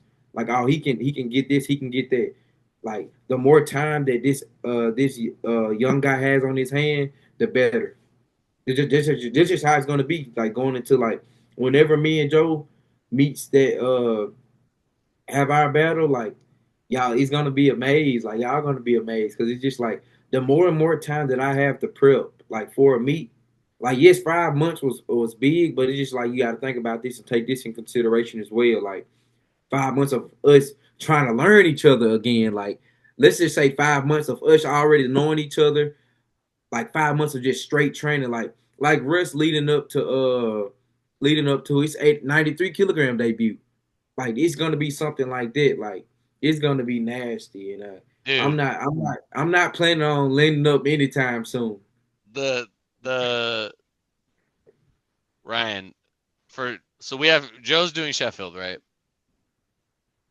If he misses a lift, then Jaden and Taylor, I know, are gonna be like they're gonna be telling themselves this is for Worlds. This is for Worlds. Or if Joe, like if Joe doesn't significantly, if Joe doesn't like blast his total, like if he does like a 915, this is gonna be tough, right? But if he doesn't do that, Jaden and Taylor are gonna be like, oh shit, this is for everything. You know what I mean? Joe might show up at Nats if that's the case. By the way, And yeah, that's Jaden, what's gonna be crazy. what do you think? Let me ask you this, Jaden. Joe B is going to be at Sheffield. And when I posted that post saying, is Jaden the biggest threat? No, I said, you are the biggest threat to Joe B. Joe B said, can't wait to watch Nationals. Are you telling, if you were going to tell Joe B advice right now, do you tell him, my man, you need to come to Nationals to defend? Because if you don't, it's trouble. Nah, I'm gonna say this right here. You better not miss a lift. That's all. That's the only thing I'm gonna say. You better not miss a lift, because just think about it. Like, I'm not knocking nobody performance. Like, the Vanquish meet was a wonderful meet, but the standards that some of those lifts were held, that the lifts was held to, like, it wasn't some of the standards that gonna be how it's gonna be held at Powerlifting America Open Nationals. So, like, he still has to mirror that 904 performance at Sheffield. And with the judges that he have that they're gonna have at Sheffield, who's to say he's even gonna total 904? But I know he's gonna surpass that and whatnot. But the judges that were at advantages that advances me, I'm from Mississippi. I can't pronounce a lot of stuff. I can, but It's all good. the judges that was there, man, like, some stuff was given, and like, I didn't feel like it was to standards, to come standards. So if he come to PA Nationals, it's gonna be a great meet. Like, I'm not stepping back. Like, I'm not planning on missing no attempt, because like, who's to say like he do Sheffield and he misses an attempt, or he doesn't miss an attempt. I'm still gonna go to Worlds regardless. Cause you know why? Yeah. I'm a junior. That's true too. That's true too. You got the deck stacked. It's just like I'm going to Worlds regardless, and I mean, like, I'm young. This is gonna be my first World, so which, I mean, of course the goal is open world, but like, being able to go to any world is like, it's just this the goal. So it's just like, I'm just gonna like knock on so many doors, like, to show him, like, like, even like whatever he do at Sheffield, man, like, if I can't beat it, or if I do beat it, like, I still have an opportunity at Junior Worlds, and at Junior Worlds, I'm gonna take all his records. I'm gonna take all of them. I'm gonna take all of He's them. taking him Nothing. up out of there. Clean slate. The history wrote it. They gonna know he was in there for a split second. I will say this. Ryan. I will always. I think it's good that Jaden's fired up. I think it's good that he if is confident, and I'm confident too. But I will keep. I'll always keep him grounded in reality, and I'll always keep him. I gotta. Okay, so like, let me give you an example. Let's say at nationals, the total to win it is not 900. Let's say it's, I don't fucking know, fucking 892. I'm gonna take 892 and get the dub. If that gets us if that beats all, if he has the highest total and that's the total that's gonna go to Worlds, I'm gonna take the dub, right? I'm not gonna ever say, nah, we got to do 900 just to do 900, and risk like. What about this, Joey? I'll What say about this. this? I'll say this. Jaden's pulling Okay. last. He's pulling last. Well, that's a He's fact. pulling last. So Yeah, I that's don't care what preparation they have. Like, just not being cocky. It's just like knowing myself as a lifter. Like pushing the threshold of the American record, of my American record that I now have, like, pushing that threshold. This is just the beginning, man, because it's just like leading up to prep. Yeah, I pulled 804 for 3, but like, the more and more touches that I have with 800 with my bare hands, like, I will be able to hold anything. Like, Joey kept asking me throughout all the deadlifts, like, bro, can you hold it? Do you think you'll be able to hold it? I said, yeah. that was the Like, I only mean, thing. yeah. That was the only thing that was like, I just need to make sure you can hold it because I know you could do it. In my mind, I was like, we're going 378. There's nothing to think about. We're going 378, but he needs to be able to hold that, and he got it done. Well, let me ask you this, Joey and Jaden. Mm. So you said Joey, if 892 wins nationals, what if though? Are you That was plan? just a random number, by the way. But go ahead. I know, no, I know. But Yeah. is goal A to win nationals, or is goal A to defeat Joe B, whatever he did at Sheffield? Because It will be that's how you get the worlds. Just to that. let you know.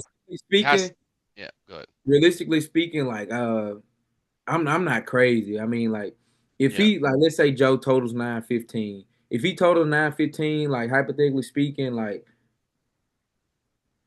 I just don't think I would be in the reaching of that at nationals. So like the goal at nationals is to win nationals. I want to win nationals. Like that's the goal. So but like whatever he puts up respectively, like if he puts up on 9, 9, 10, 9, 15, whatever that is, I don't think I would be close to that yet. I just don't. But like I just don't. I don't know right now. Like we'll just have to see like how the leading Yeah. blocks go. Like we will know 4 weeks out. Like I keep like I'm gonna ask him every block. What you think I'm gonna hit? I'm gonna ask him every block, even if it's I'm asking myself that.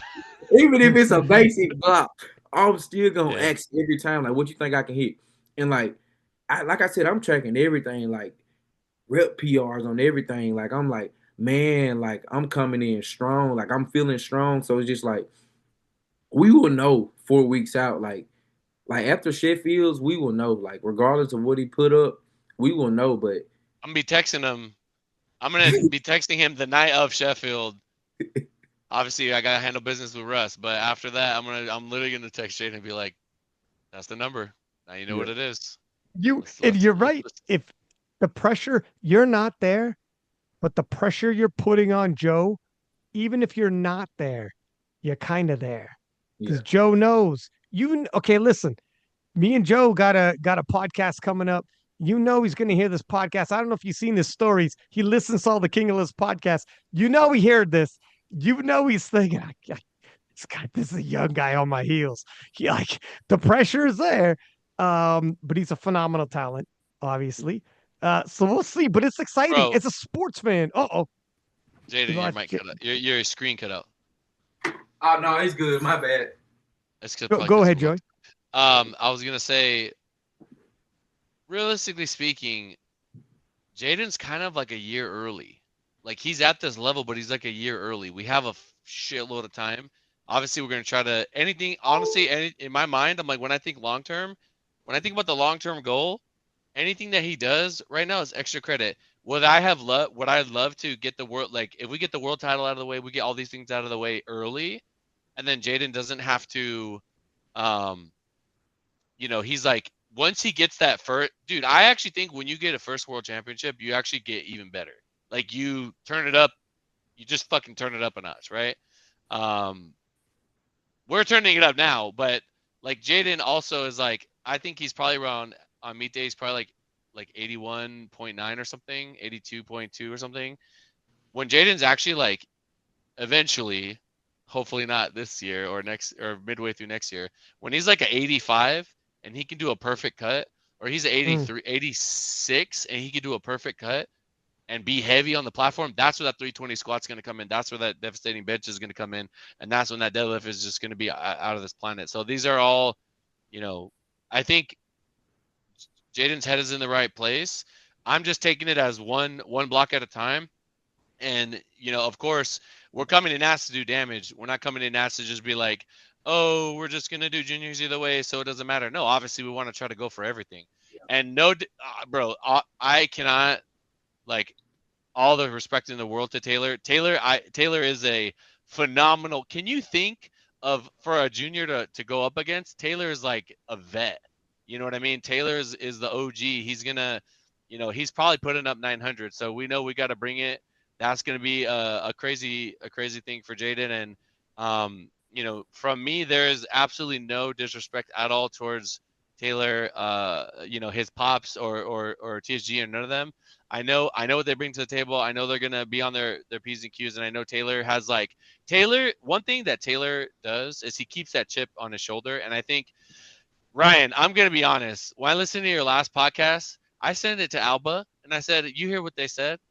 Okay, you keep that chip on your shoulder. That's right. Don't get complacent now, Which because one? this is what The they think. recap with Yeah, this is Meg? what they think. Yep, this is what they Yeah, yeah. think. Also, when they say, "Oh, Jaden's not gonna have the meet day execution," are you? I'm right For the here. preview?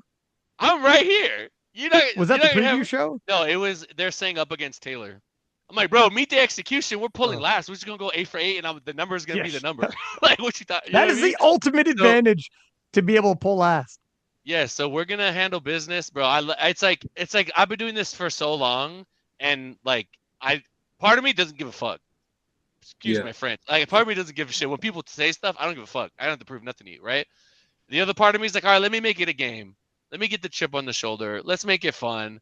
So Got it. said this. So said that. I'm not gonna rub it in. I'm not gonna do anything. But big body, you know, he No, might go you crazy in his story. it's all good. Rub it in. This Yeah, is it's all thing is sports. It's all sports. It's all it's all sports. No, I sports. don't want to rub it. I don't want to rub it in. I want to make sure Jaden has the day that I know he can have, and then instantly my brain is gonna go, okay, what's the next match? Oh shit, I got junior nats and then I got worlds. Okay, let me work on the next thing immediately. At the same time, I got my Europeans on their own schedule. I got to get them ready for worlds. Right? I'm literally just I'm like, show up, we handle business, take our pictures. Good job, champion, boom, boom, boom. Okay, let's get that deload weekend and then or let's get the intro weekend. Let's get ready for the next competition. And I'm moving on to the next thing. It's just the you know, I love Eric Helms. That Helms is my boy. He says, he feels like Shiara has the most potential. That could be true, but we're gonna use that. Alba already messaged me after. It was like, I'm fired Really? up. I'm fucking fired up, Joey. It's I'm awesome. fired up. And I'm like, that's good. That's what we need. So, but she is a champion and she went through the hell that I put her through to get her to do that. And Jaden has that right now. And Jaden is even more I would say fearless at a younger age even than she was, and she would even agree. You know what I mean? And we're just gonna take it one day at a time. We're gonna embrace everything that comes. We're gonna have fun with it. And at the end of the day, I think this is what the sport needs. Like, you need to have competition. You need to have, bro, having the young guy like going towards it, like going towards the championship, like eager to go get it. The Elliots, the Wills, the Jack Jadens, Reynolds. like Jack Reynolds, like all those young guys, like we need that, because then for us, like, for me, obviously, I'm just coaching, but like for viewers, it's like, okay, is this going to happen? Is this going to play out that way? Are they going to do the things that they set out to do? And it creates like entertainment and value in that. And that's why it's so exciting, right? Everybody was watching Avances, or sorry, not Avances, SBD Austin, because what were the narratives? Is Jesus going to break the all-time total? Which was the only thing I fucking was thinking about. And I was like, okay, if Jesus can do that, I was okay with the third bench attempt, because I'm like, if he misses, he's pulling 903 no matter what, so I don't really care. He's gonna break the total, right? Yeah. Jesus did that. Is Bob gonna hit, what was it, 1,000 gazillion, whatever it was, 10, right? Which he was able, 10.5. yeah, which he was able to do. I'm gonna get back to Um, that in a sec. yeah. How is Jaden gonna show up? Like, these are all things that coming into the meet they're like question marks. How is Delaney gonna be at 93, right? Like, people are trying to like see how things are going to play out, and that's why people tune in. If it's just like, Russ is showing up, there's nobody there, he's just going to win, it's like people are still going to watch because it's Russ, but it's not the same as in you have those narratives and you have those that competition and I use Russ as an example because in the past there were times when we would just pull up and it's like, bro, as long as you don't freaking die, you're gonna win. You know what I mean? And now powerlifting doesn't really have that. Every class is competitive. I think the 84s are almost there in the women's, but anyway, I'm getting all over the place. The point is, I think it's good for the sport. Jaden is speaking from a place of confidence. Is from, I don't think it's no disrespect, and he just has faith in the process and himself and in us, and he's gonna handle business, and that's it. So in terms of everything, we're talking about obviously you versus Taylor, which would be freaking phenomenal. Even if Joe B doesn't do nationals after Sheffield, but you never know. You throw out some big blocks on Instagram, maybe you force his hand. And he's like, maybe I oughta. It depends what happens at Sheffield, I guess. But then, but you talking about Bob Matthews 10.5. Look at and your athletes getting fired up off like preview shows and whatnot. It is all good. I'll tell you this right now. Just like athletes, when they hear a preview show, and they're like, look, they're being sports analysts, don't take it personally, but it's okay if you get fired up. Use it as gas in the tank. Yes. The same thing as a sports analyst, I'm telling you right now. When Bob did 10.5, I asked everyone on the preview show, Matt Gary and Eric Helms were like, I don't think he does it. I don't think he does 10.5. And Bob was on the podcast I'm about to drop. By the time this one drops, it'll already be out there. If you don't think those fellas brought it up, it said, hey, remember what you fellas said, and it's all good. We love it. It's like, as a sports analyst, I am ready to eat my humble pie every time a lifter proves me wrong. It's all so and I take it on the chin, just like an athlete who has to listen to it and be like, hey, fuck, they don't think I could do it. But it's all part of it. We all know, none of us take offense. It makes it way better listening and fun, anyways. Well, But since you said that, let me pull up my list of everything that was ever said that we proved wrong. yeah, exactly. Exactly. The last 10 years, I got a little something. But nobody thought Jesus was gonna win that first Sheffield. But anyway, go ahead. Yeah, well, that's And then look what he ends up doing. So, Jaden, you watch all these guys. I'm assuming, like, what does it mean to you to go head to head with a guy like Taylor Atwood? And it could be a pick 'em, flip a coin. I don't know who's going to win matchup. What does it mean to a young guy like you and Taylor Atwood, who's in his late 30s, and you just left your teens? I'm not even gonna say it's gonna be a pick and flip a coin situation. It's just like I'm just speaking on like with my progression, like yes, like people don't even know like yes, we had a game plan, but it wasn't a game plan to go all out. So like having a game plan to just just execute every lift or like go out, it's different. Like we still had some extra keys on the other lifts, Yes. and it's just just like when you, I'm not gonna say a total that I could have totaled, but like I have that total in my head that this is the total that we're working from now. So like going into this meet, like it's gonna be a great matchup. Like I'm not gonna say he's not gonna come up and show out, but with the way my progression is gonna be, like even the lifts that I did, like everything that I did on the platform that day was a PR. So like when I tell you that gave me so much reassurance in my head to let me know like, oh well, it's working. Like the program is working, everything is working. Like let's eat, man. Let's eat. Let's go. So like let's eat, man. And it's just like I feel like yes, the Joe question is like, will you be able to beat him? If he put up something insane, I don't think I will have enough time to beat that.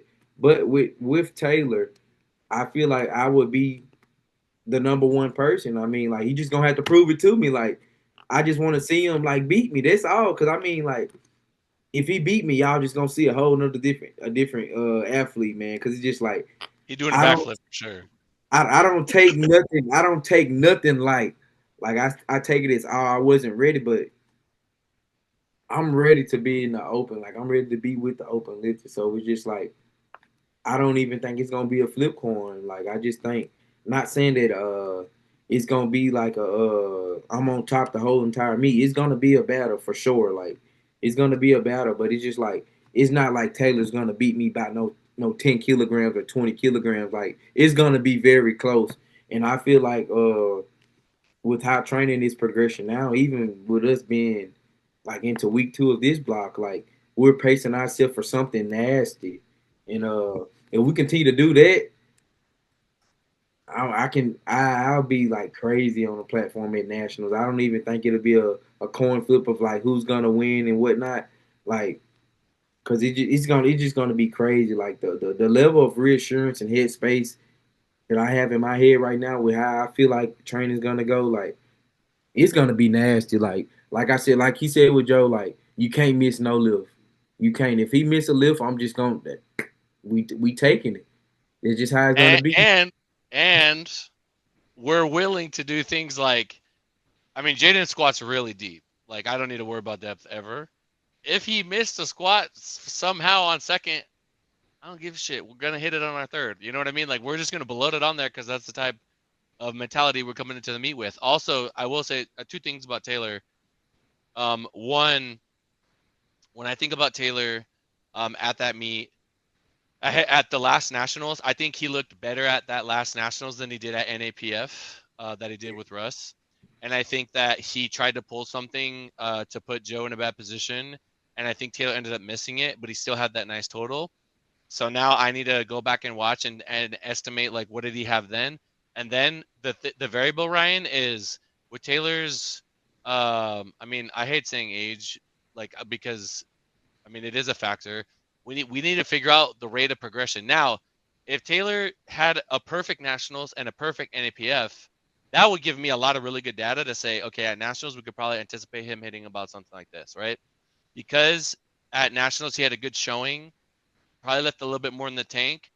But then at NAPF, he didn't have the meat he wanted. I can't really use that as well, but that also brings the question is what kind of Taylor is going to show up? Taylor traditionally is very consistent.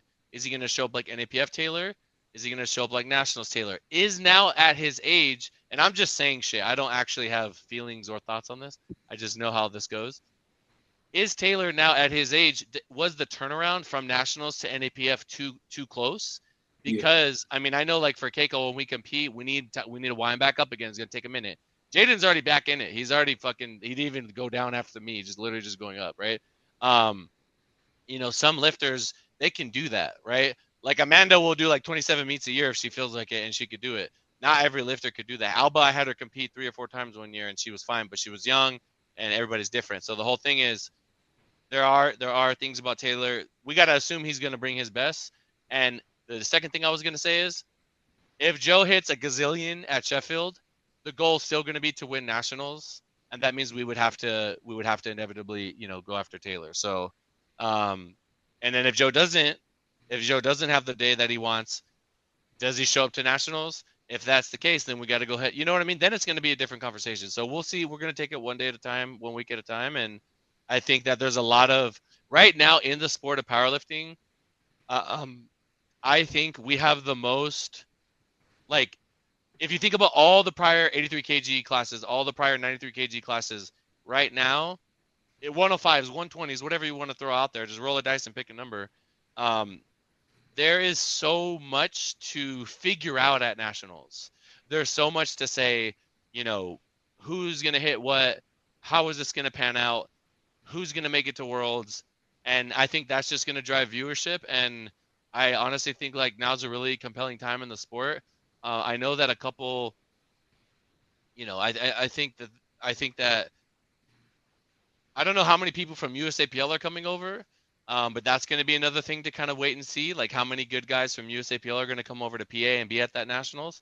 So I don't even know how many are really left. I know Jaden, your boy, is over there, but yeah, I mean, Ryan, I think it's a great time in powerlifting right now, and I think that I mean, bro, I'm just happy to be here. We're just excited to work, and go for those big moments and go for those big numbers. So yeah, that's pretty much it. What's what's interesting about Sheffield being involved, both you and Taylor have to keep one eye on Joe B's number because if you're right. If Joe B misses a lift, what are we talking about here? If Joe B doesn't even miss a lift, let's just say he's around 900. I'm pretty sure Joe B's telling himself, right, the way Jaden's looking, the way Taylor is at, I mean, could he progress? Might pull up. 900, both you and Taylor are going to be looking at what Joe B does and looking at each other. And what if Joe B is around 905? Whoever swings at 905 but misses, and the other person just swings at the other adversary instead. I mean, things can shift and push and pull depending on how it all lays out. Let me ask you this, Jaden. What are the chances in your mind's eye you can hit 900 kilos by the time U.S. Nationals rolls around? Give me a percentage. it's 100% chance that I'll total Oh, 900. shit. Oh, It's shit. That would I crazy. love only it. be Dude, I love it. that would Yeah, I only know be it's crazy to think, but like the total that I had in my head that I could hit, like if we would have loaded up, if we would have went crazy at the meet, just like how pools were, like close to pools, like bench, like we had a lot of kilograms on bench. So like even if we would have jumped just a slightly more on bench, like that would put me at still three in the world, but by 1 kilogram. If we would have jumped slightly, but if we would have took what we knew we had and just went more, I would be second in the world. And coming off of Swartz too, like adding on those little kilos as well, like that lets me know like how close I am to 900 kilograms. Like Like we like as of right now, we're within 27 kilograms of 900. So we just like I have 100% chance of hitting it. And I feel like I know that like once we touch more 800-pound deadlifts in prep with my bare hands, like my record is just only gonna go up. When my squat go up, deadlift is gonna grow up. Like that's just how it works. So whenever that happens, like and whenever we get to that in training, like we're gonna know it 4 weeks out. Like we're gonna know it 4 weeks out, like whether we can beat Joe, but we're also gonna know like whether it's 900 attainable. But I feel like we know that right now, 900 is the goal at nationals, and more 900 and more is the goal at nationals. Like That's a good I feel like goal. yeah, so like I think, like I said, he's if we did anything less than 890, I'd be like, what the fuck? Like what the fuck happened? Like did we get hurt? Like what's going on? But I'm looking at I got the 83s pulled up right now on open powerlifting, and I'll be shocked if Joe doesn't do like 312, 220, and then he's probably gonna try to chip your I don't know what the world record is. If it's Ina, it's probably like way higher, but he's probably gonna try to get his record back from Jaden. So I mean, probably like 910. If he hits 910, that's gonna be a good total. It'll be a good total to go after. So if he misses though, oh man, Ryan, if he misses, he's probably pulling up. And I think Joe, if you hear this, I think you have the youth, and you should pull up anyway. Russ, I'm not having him pull up because we need time to rest because we're in unk status now. Let me get through an status now. Let me ask you something, Jaden. Who is the number 193 in the world? ooh, that's a hard question because like with Mm. me and my youth, like some people like people probably gonna get on me, but like I know the number one like based off of numbers in open powerlifting, Will Ball is the number one right now. And it's just like, if y'all want to be real, the way I'm looking at this right now, me and Will Ball have the same freaking. We're in the same predicament. I mean, we're in the same predicament, and it's gonna be crazy. But Will is in a different predicament from me because like he owns the unofficial world record total right now. So we just like it's gonna be it's gonna be crazy. It's gonna be crazy. Like yeah, Will Ball is the number one right now unofficially, but officially it's Russ. What who do you think is the 2025 male powerlifter of the year? Oh my goodness. Oh my goodness. That is gonna That's be a hard one. very, very hard. That Get is gonna ready, be Joe, because you're very, next. very hard. Oh shit! I just want to point You out real got- quick, Ryan. yeah. Jaden, think about that. I'm looking at open powerlifting right now, and from Jesse Norris at number 7, what the fuck, to number 1, the difference in total for the 93s is literally 6 kilos. So first, second, third, fourth, all the way to 7th, it's 6 kilos. It's That's crazy. 920, Will, 919.5, and then Russ. Or so Keiko, it's Will, Keiko, Russ. So like, bro, like for top There's 3, no and wrong answer. bro, Yeah. it's. I'm just looking at 93s right now, but for lifter of the year, I mean, shit, you guys, I gotta think. I gotta think about all the Think meets. I about gotta it. think about everything. Fellas, Yeah, I gotta fellas, think about fellas. it. What about the woman's lifter of the year? Is that easier? That's gonna Lifter be of the, hard. I don't really watch a lot of women because it's just like Oh. go against them. So I only watch people like that I go against, but like I mean, I have an answer, but I'm like yeah. super biased. Give it. Give me your super biased answer. I mean, I mean, how many girls won the? It's got to be between 4 kilo class? Carlina and Alba, right? For the year, who won Open Worlds and who won World Games? Well, you would Yeah, have to throw Agata in this conversation. Agata, yeah. This obviously, is what I'm yeah. about to say. I would Did say she do? Agatha. Yeah, probably. What's She that? won Sheffield, right? Agata won Sheffield. Yes. Then I mean, it's her. Then there's nothing to talk about because Yeah. she won Sheffield, she won Worlds, she won World Games, right? Oh, she didn't do World Yeah, Games. she didn't do That's right. weird games. Yeah. I don't know. I Yeah. don't know. Hold on. Let me think. Let me think. However, she I was also about to say Grandin, but no. she also at 63 point something at Worlds totaled 612. For comparison, 612 is what Carlina She's won the nuts. All 76 right, kilo she's class with. nuts. She's crazy. We got it. She's She's crazy. fucking nuts. She's All a right. generational athlete, and she is like such a special athlete. It's insane. You All said these other 63 ladies are point what? special as well, but Agatha is just it's crazy. 63 point. Oh, I got my stats open. I think she was 63.4 or something like that, and she totaled 612, which is what Yeah, won the she wasn't far 76s. from the 63 kilogram weight class, right? Sorry, Yeah, the weight class that cause she lifted in the 69s. That's right. But she yeah. she was just over 63 to prove a point. So she wanted to win the 69 kilo world title, but she wanted to be a 63 and Mhm. beat like three different weight classes I at mean, once Yeah. because it's her that's for the the women. only Agatha could do. Who can weigh in basically a weight class and beat three weight classes at once just to prove a point that you're the pound for pound queen? It's for sure her for the women. And she was obviously best lifter at Worlds and won Sheffield.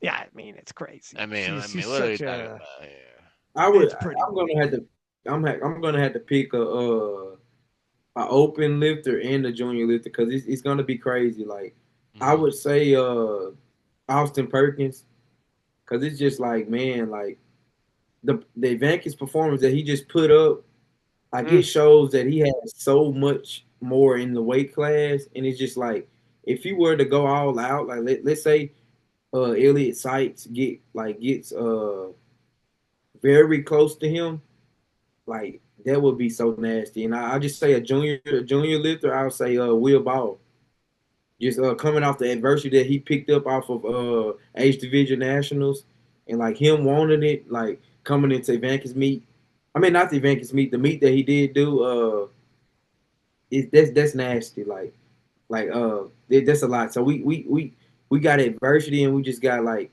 just pure talent like just natural talent like just at the top so it's just like I give those two lifters the pilot of the year in my opinion. You know what's crazy, Ryan, is I'm looking at the 93s and you look at the age. Fucking Will's 19, bro. What are we it's talking? insane. What like this He's is such a fucking special crazy. talent as well. Yeah, Came out go ahead, go ahead. famously that freaking quote that Powerlifting America of all people quoted me saying, "Who the fuck is Will Ball?" Yeah. That's crazy. Powerlifting America, the Fed, took that quote. Who the fuck is Will Ball? But he turned it on in like talk about a overnight success. He had never he went from 700 and something. He didn't even have a single total in the 800 kilo range and immediately dropped into 920. Like, talk about a how you like me now moment. It's crazy, man. Very few times Uh, in powerlifting you're going to see something like that. to And that's answer your why I picked question, him. oh, Like go ahead. it's crazy, and like that's one of the reasons why I picked him because it's just like just watching his progression. Like in Joey had a lot of lifters like this, like just taking a whole year off from lifting and like coming like a 700 kilogram total to hitting 890 and stuff like in a crazy weight class, and it's just like man, seeing that happen like undoubtedly like lifter of the year. Like I have to give it to him. Like I have to. I think I want to Who's give your lifter Keiko of the some year, though, Joey? flowers. Don't. I don't want Oh, you go to. I ahead, don't go ahead. want you to divert. I want to get this answer from you if you can. Me? Yeah, you. Oh, of the okay, so of the year, what are okay, so I'm gonna think about Sheffield. I'm gonna think about okay, if we're talking about when I say lifter of the year, this is what I'm thinking, what I'm evaluating, and I'm thinking about have they consistently performed at the highest levels? Um, you know, when they've showed up to compete during the year. And one thing, I mean, honestly, you could pick a lot of different ways, right? You could pick Will. You could say Keiko had a crazy ass nationals and Will chipped it, and you could argue that Keiko's nationals was judged a little harsher than Will's meet. Whatever. Will's He 19, also had. yes, I got to He give him also had that. crazy competition as well. Yes, Keiko going against Petrie and Gavin, like that's a whole nother factor. So I just want to give Keiko some flowers there. But the reason why I'm leaning towards Russ is because one, at the time that Russ did his total at Sheffield, at that time powerlifting was like a little bit different. There were some performances that didn't happen yet. Me and Jaden didn't start working yet. There were some things that didn't transpire yet. Russ breaks the world record at Sheffield, coming off of the pressure of losing to Jurens at Worlds, and he locked out 880 something and he dropped it, right? So he hits that total. Then he moves up a weight class, flies to another country on accident, does the meet, and then breaks the world record again in another weight class Yeah. as a 93. I gotta give Russ something for that. And that gets him a wild card into Sheffield. Like you tell me, Ryan, who else could break in the men's could have broken an open world record? Yes, Joey took Russ's record after that later in the year. But who has broken two records like that in the same year this year? Right? No, just Like period. I don't know how many times in the same year.